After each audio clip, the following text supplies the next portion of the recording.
Hello, thank you for tuning in. My name is Heather Adams, and I am the founder and executive director of AU Quills and Capes, the home for student-written theater at American University. Our mission is to facilitate the growth of aspiring playwrights and create a space where we can share each other's work which embodies the values and passion of our generation. Tonight, we are here to showcase the work of the 7 winners of our monologue competition, and we are joined by 4 other lovely actors who are going to bring these works to life. Please enjoy the show.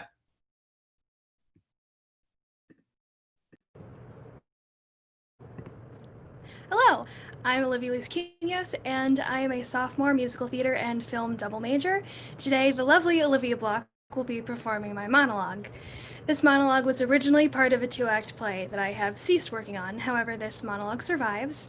In the monologue, a nerdy high school junior is figuring out what it's like to have her first crush. However, it's not at all like she expected, and that's due to the fact that she's also figuring out that she's a lesbian. She's staring at the person of her affection, thinking all of the things she only wishes she could get out but can't muster the courage to say.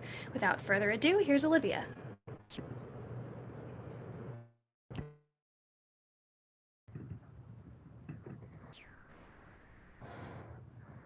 How long have you been sitting there?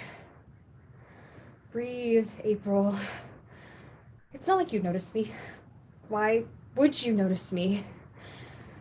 This is so weird. It's like really weird. And why the hell am I sweating? Are my lungs supposed to collapse when I try to talk to you?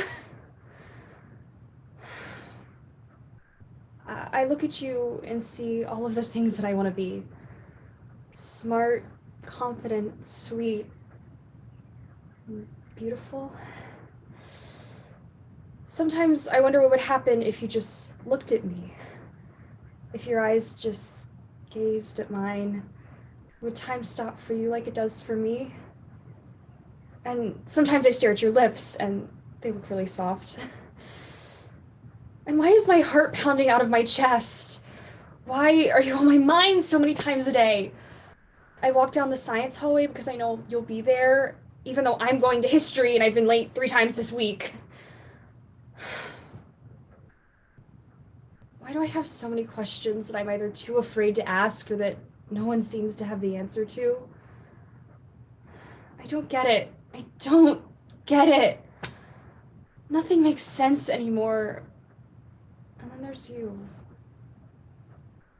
And I think the thing that really scares me is that I can't figure out if I want to be you or if I just want you.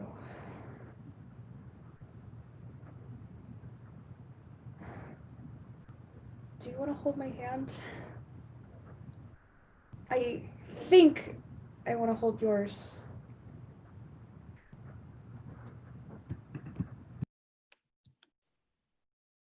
Hello, I'm Josie Fulaski. I'm going to be a junior in the fall. I'm majoring in foreign language and communication media. And Dom Brunicioni will be performing my monologue. It is from my play I am currently working on about post-war France. And a man is encouraging his wife not to feel self-doubt. So, present Dom. Camille, for 5 years I fought for France, but I also fought for you. What do you think kept me going when my sweat was black with dust and my ears were ringing from shell shock? When I had to watch my comrades' corpses being eaten by rats from the inside out? They said it would be over, that we'd be over, that our children would be learning German in school and there'd forever be Nazis stationed outside the Arc de Triomphe, and some of us gave up. Watch my friends succumb to that voice telling them to lie down and die on that battlefield in Normandy. I could have been one of them, Camille. But I didn't want to have to come home to you. I lay bleeding in those tents with shrapnel in my wounds. Every nurse said I would die. When I slipped into hallucinations, I saw you in 1928. I saw you in the lawn at the Sorbonne. And I saw you today, one small voice in the resistance. When I woke up, I was healed. I don't even know how it happened. But when I look at you, I don't see anyone different from the university student I fell in love with instantly. I could have died on that battlefield, and you could have been shot right here in the kitchen. But we are alive. Don't you see? I love you. Don't say you aren't strong anymore. They told us that we wouldn't come home to the same woman, but I did.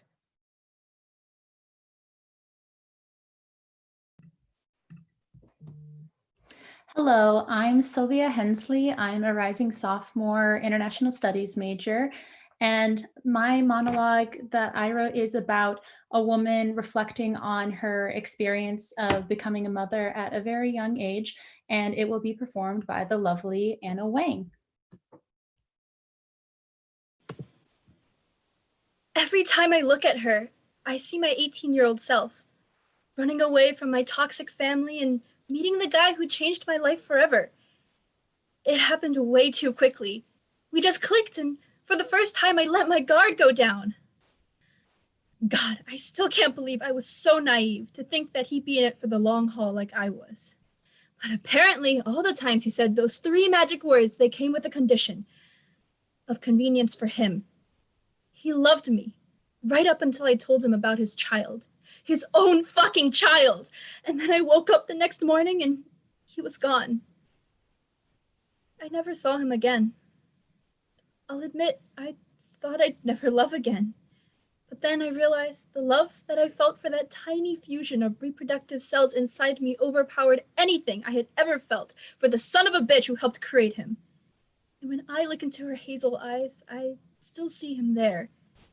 But it doesn't hurt anymore, because when I think of her, I know that as long as I live, I'll never regret a thing.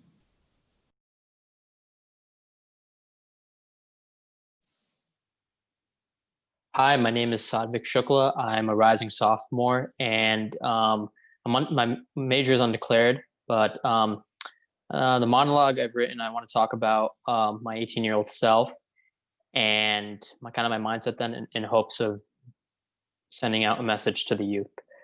So I remember the day I turned 18. It was a weird week. We barely had school. Right, I had 2 days off before because of snow. And months back, I wasn't feeling great about becoming an adult because, responsibility and all. But the silver lining was that I was going off to college. I could go out whenever I wanted, do whatever I wanted, in control, however, because my parents were still providing the money, my mom and dad. But even stuff without money, like just going out of the house, not having a curfew at night, and staying over at a friend's house at one. Because growing up, I couldn't even stay at my friend's house on the night of his own graduation party because my parents were that paranoid. Maybe it's not that they were paranoid, they just wanted a reason to keep me in the house. So my point is, enjoy this time of your life, because you're still young. Be curious, work hard, and always give your best, but be smart about when and where you have to work really hard. Don't stress so much.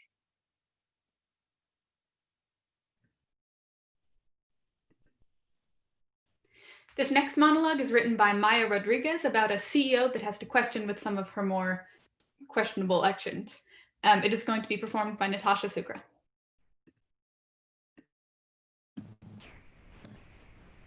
I don't really know, I guess. I thought I would be farther. I would be changed, maybe. It feels like I'm underwater, seeing the light or air or whatever above me, of who I could be. But there's already too much water inside of me, and I end up doing the same shit and drowning over and over again.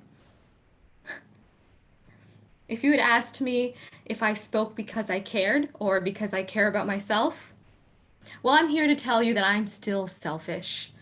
I built an entire empire and did nothing with it. And here I am calling out fucked up businesses and their equally fucked up CEOs when I don't even know what the hell is going on within the walls of my own. So I guess that I screwed up. And I know that I will again.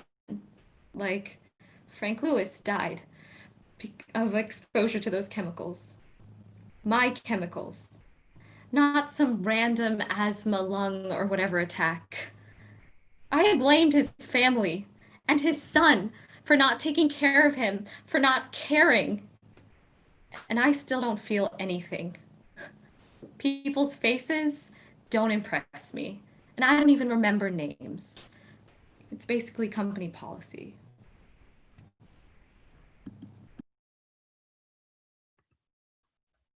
Hi, my name is Kelsey Walker. I am a sophomore musical theater major, and I will be performing my own monologue about judging how far you can go to change yourself for other people. You want to know why I cut my bangs? Yeah, I'd also like to know. Okay, before you say anything, I'm not going through a transformative breakup, and this isn't some quarantine bandwagon. My mom's gonna kill me anyway, and if I wanted layers in this situation, I would have cut them. To be honest, I was just tired. I was tired of not fitting the expectation, tired of people thinking I don't belong here. I thought that by cutting my hair, I could cut through the tangled twine of my self fulfilling prophecy of a life, escaping the suffocating grasp of my own hands on the strings of the marionette. If I just did it, maybe I could stand there at the end and believe all the nice things I want to say. But I am no liar, and I am no hairdresser. And going out of my way to be like people who aren't worth it doesn't look good on me.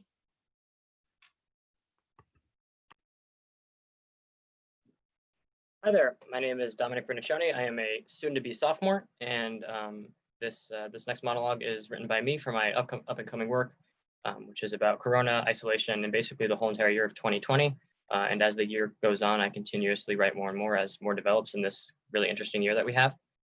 And this monologue will be performed by Heather Adams. And it's basically set in a scene where this family is trying to get their daughter to watch the rocket launch, and instead she wants to go to the protests. Thank you. Listen to me. This is American history too. It is. If you can't understand that, or if you don't give a shit, that's fine. I don't care. I really don't care at all. I'm going, guys.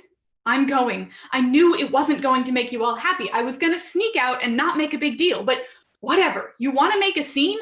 I'll make a scene. This is much more important. In fact, so much more important than a rocket to Mars or whatever. Why do you guys even care? You guys have never given a shit about space before. It doesn't matter, not right now. What does matter is that people are dying out there, Dad. And they're mad. They want change. Everybody does. Every single time a cop kills somebody, everybody freaks out, the cop gets fired, and nothing changes. Nobody fucking listens. And then it happens again, and again, and again. So you know what? If they didn't listen for a change when people asked politely for 10 fucking years, they're sure as hell going to wish they had when people are rioting and protesting. I bet you they're gonna listen now.